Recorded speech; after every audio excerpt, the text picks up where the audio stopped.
Good morning, friends. This is Latif sir.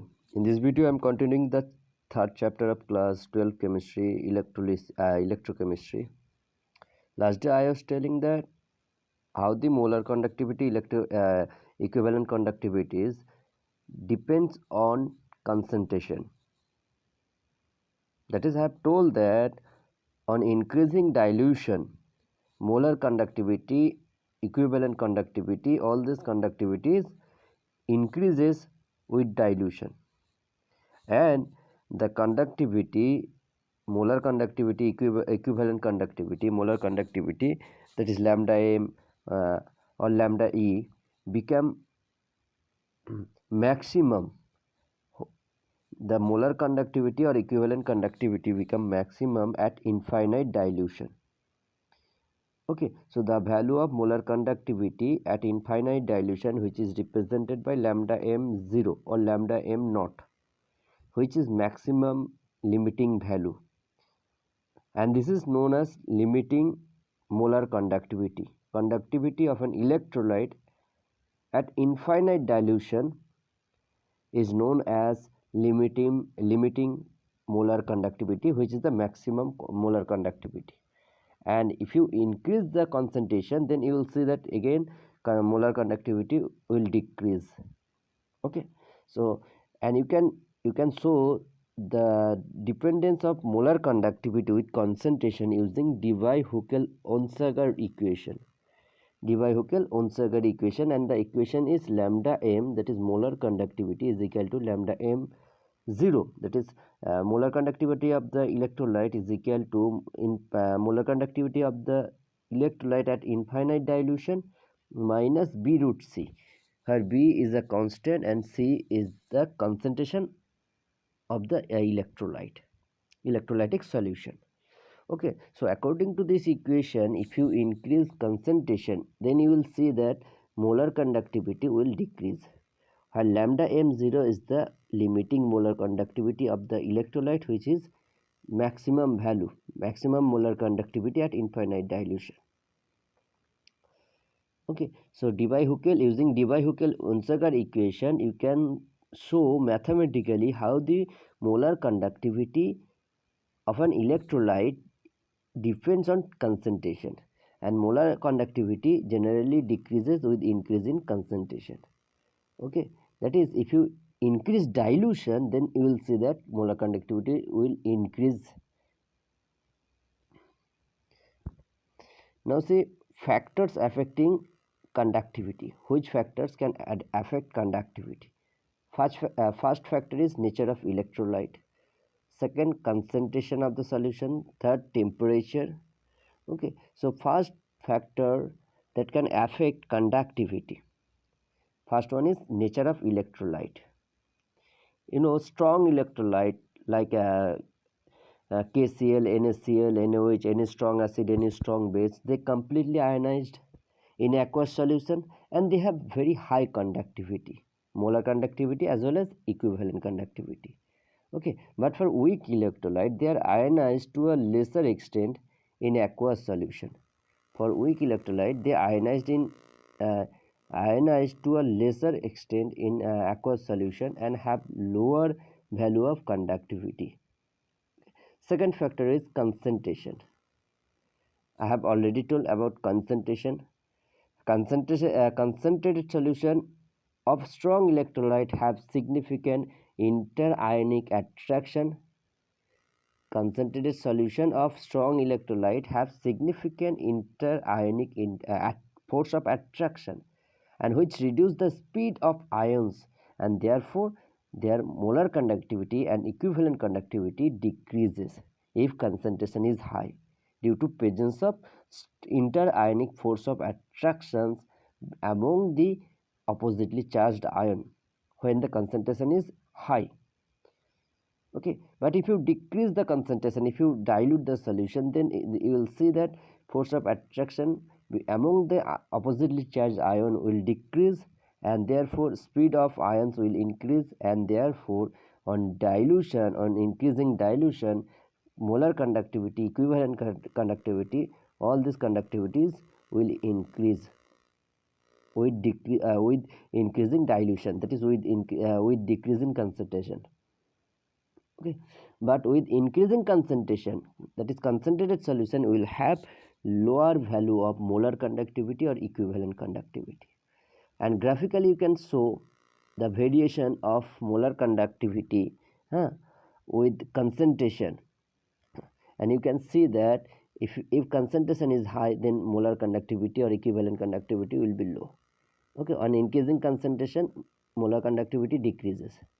Similarly, on increasing concentration, for this graph is for strong electrolyte and this is for weak electrolyte like acetic acid CH3COOH. Okay, now see, on decreasing concentration, that is on decreasing from right to left, on decreasing concentration, you know, molar conductivity of strong electrolyte and weak electrolyte, molar conductivity always increases on increasing dilution. That is on decreasing concentration, molar conductivity of strong electrolyte and weak electrolyte both increases.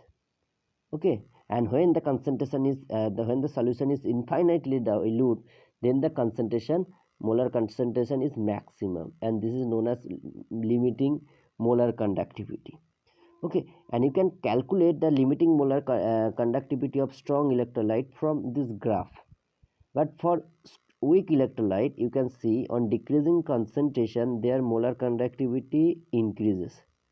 Okay, their molar conductivity increases exponentially, and you cannot find out the value of limiting molar conductivity of weak electrolyte like acetic acid using the molar conductivity versus concentration graph.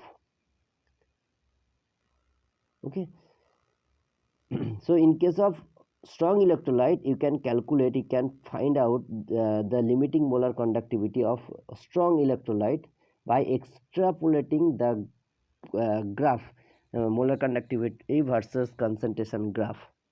Okay, so the limiting value lambda m0, that is molar conductivity at zero concentration or at infinite dilution for strong electrolyte, can be obtained extrapolating the graph.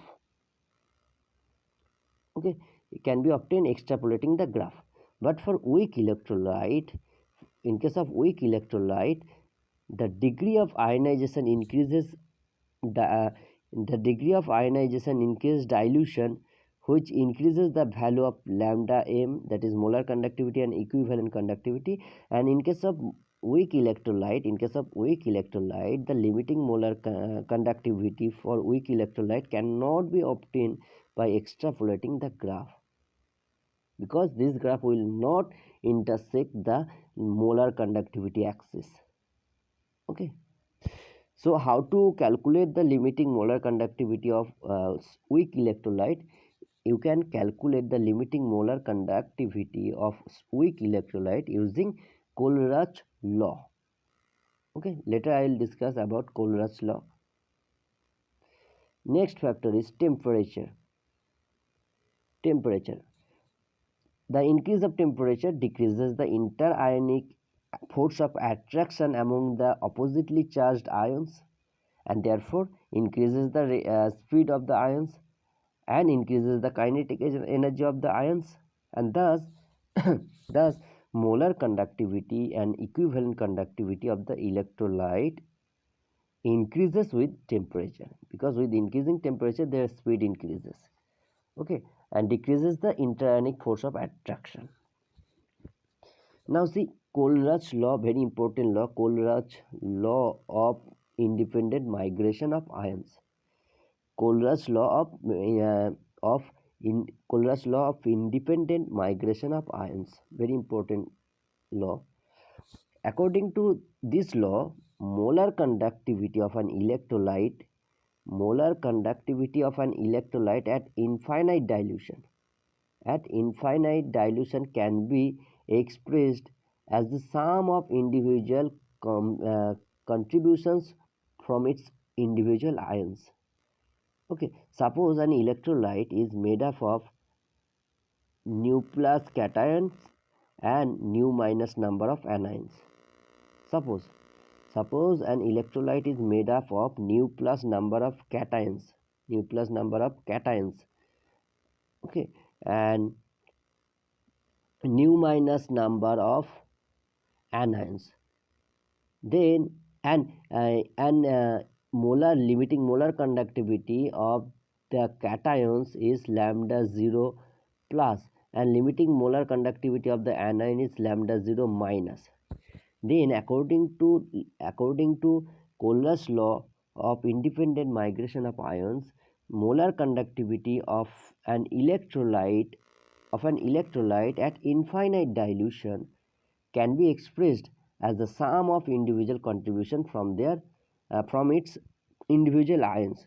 So for the electrolyte, which is made up of nu plus number of cations and molar conductivity, limiting molar conductivity of each cation is lambda 0 plus, and nu minus number of anions and limiting molar conductivity of each anion is lambda 0 minus. Okay, so you can write the limiting molar conductivity of the electrolyte as the sum of contributions from its individual ions. So lambda m0, limiting molar conductivity of the electrolyte, that is lambda m0, will be equal to nu plus lambda 0 plus nu minus into lambda 0 minus.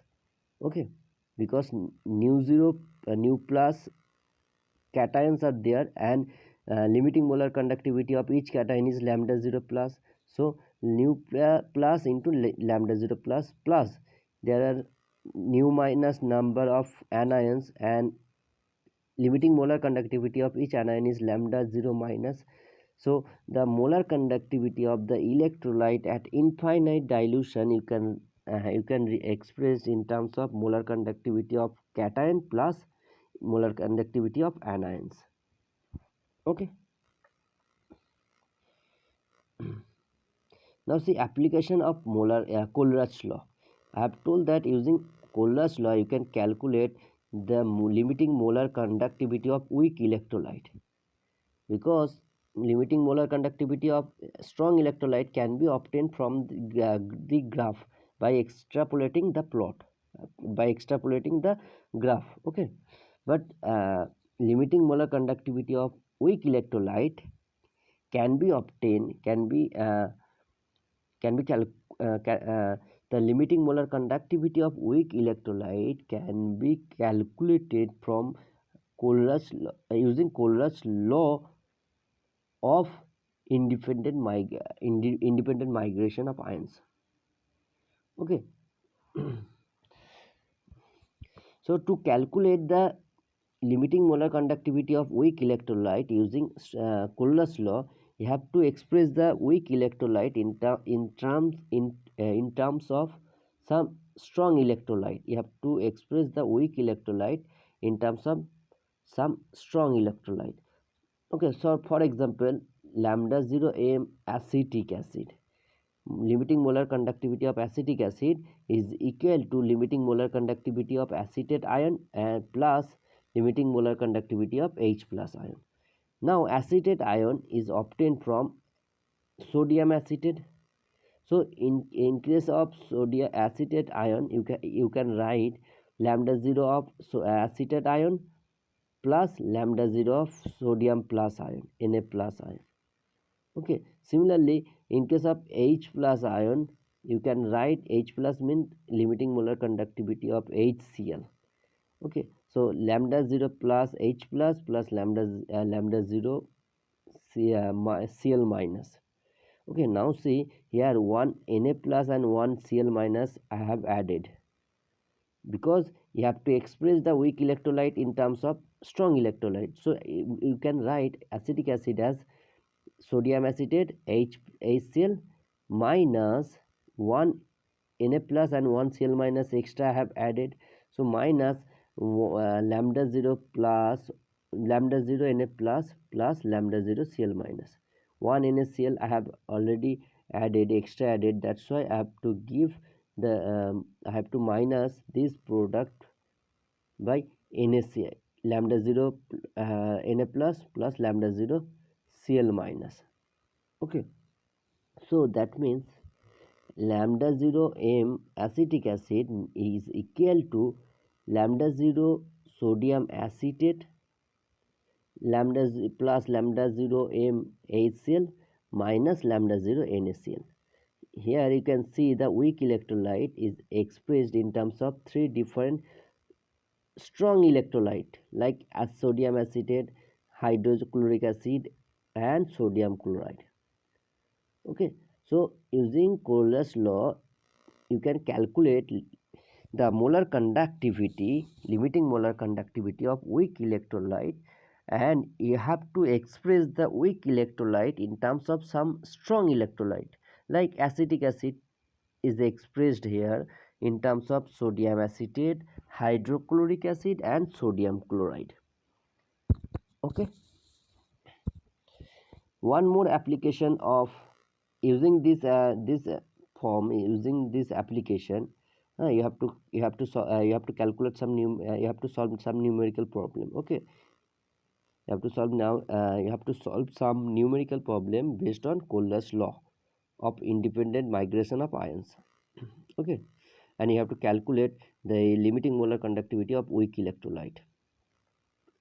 Next application, determination of degree of dissociation of weak electrolyte. Using Cole's law, you can calculate the degree of dissociation of weak electrolytes. It is the degree of dissociation, that is alpha, is the ratio of molar conductivity at a specific concentration C, at concentration C, and the degree of dissociation, that is alpha, is the ratio of conductivity at a specific concentration C to the molar conductivity at infinite dilution, and it is denoted by alpha. So using Cole's law you can say the degree of dissociation alpha is equal to lambda Cm divided by lambda 0m, while lambda Cm is the molar conductivity at concentration C and lambda 0m is the molar conductivity at at infinite dilution. Okay, now see next important topic, quantitative aspect of electrolysis. Quantitative aspect of electrolysis and Faraday's law, very important law, Faraday's law. Okay, Michael Faraday was the first scientist who described the quantitative aspect of electrolysis. You know that if you pass electric current through a solution of electrolyte, then you will see that two different substances will deposit on two electrode. Okay, and Michael Faraday gave two law of electrolysis according to the first law of Michael Faraday. According to the first law of Michael Faraday, that is Faraday's first law, the amount of substance deposited during electrolysis is directly proportional to the quantity of electricity passed, that is W proportional to Q.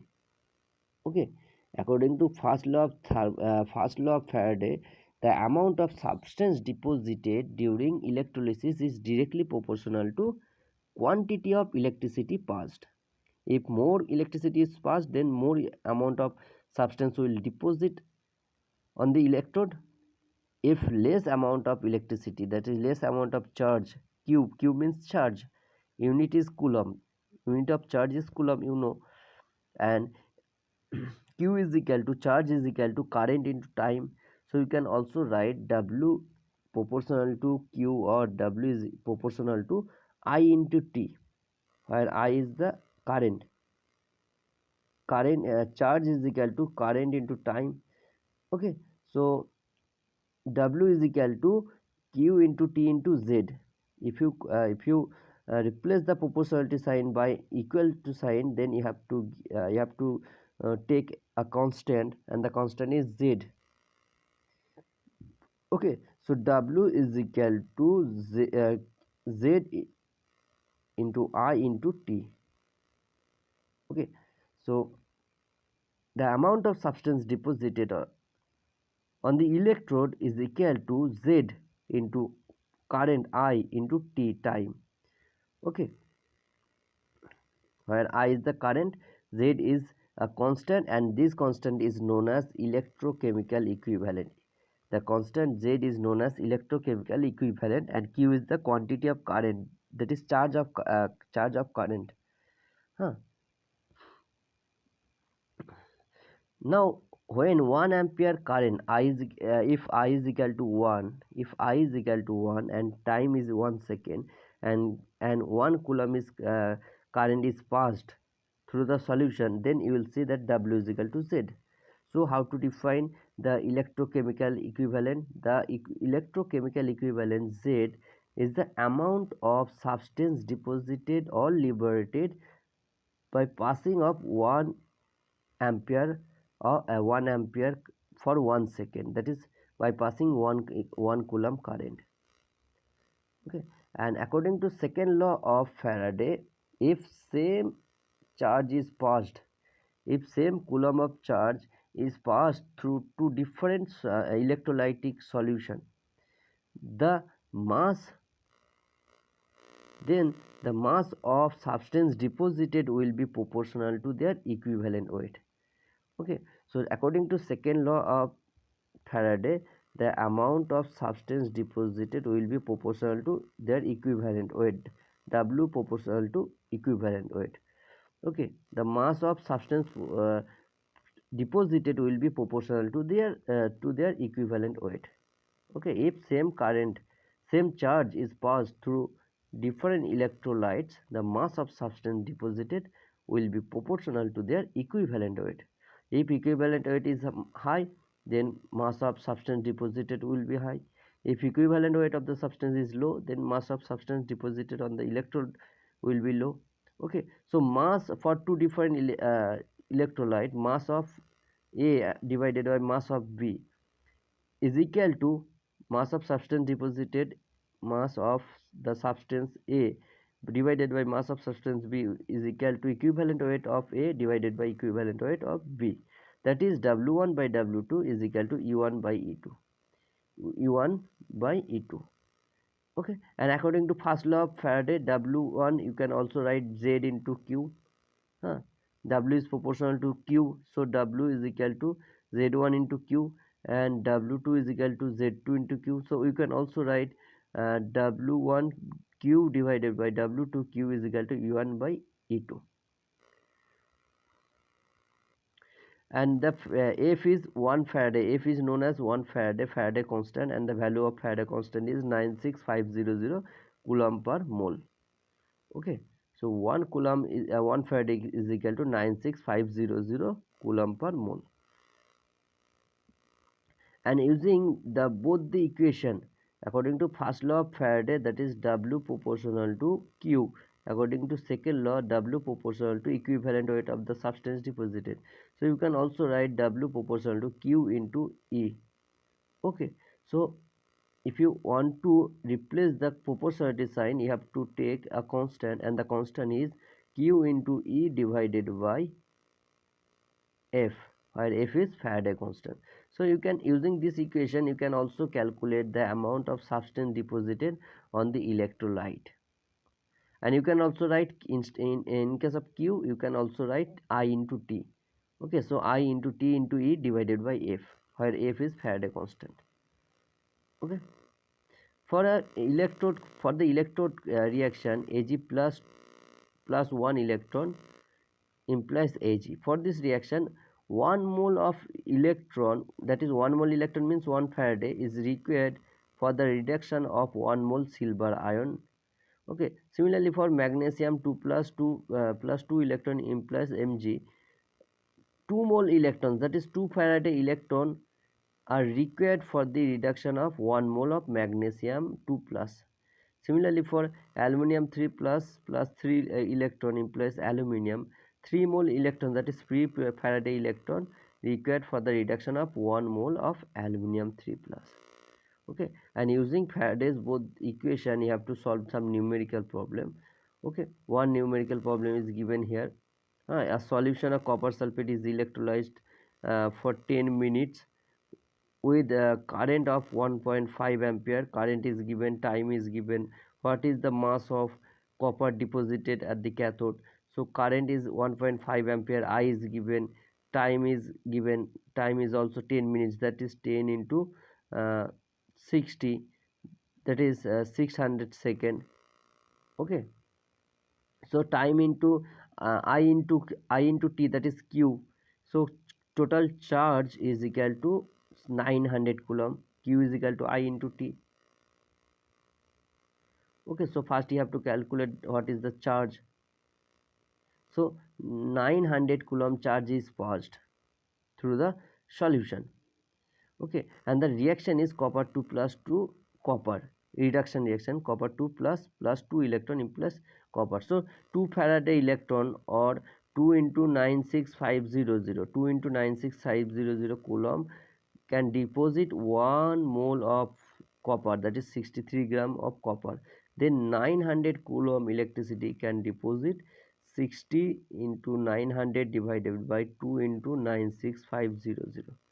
Okay, that is 0.2938 gram of copper will be deposited on passing 1.5 ampere current through copper sulfate solution for 10 minutes.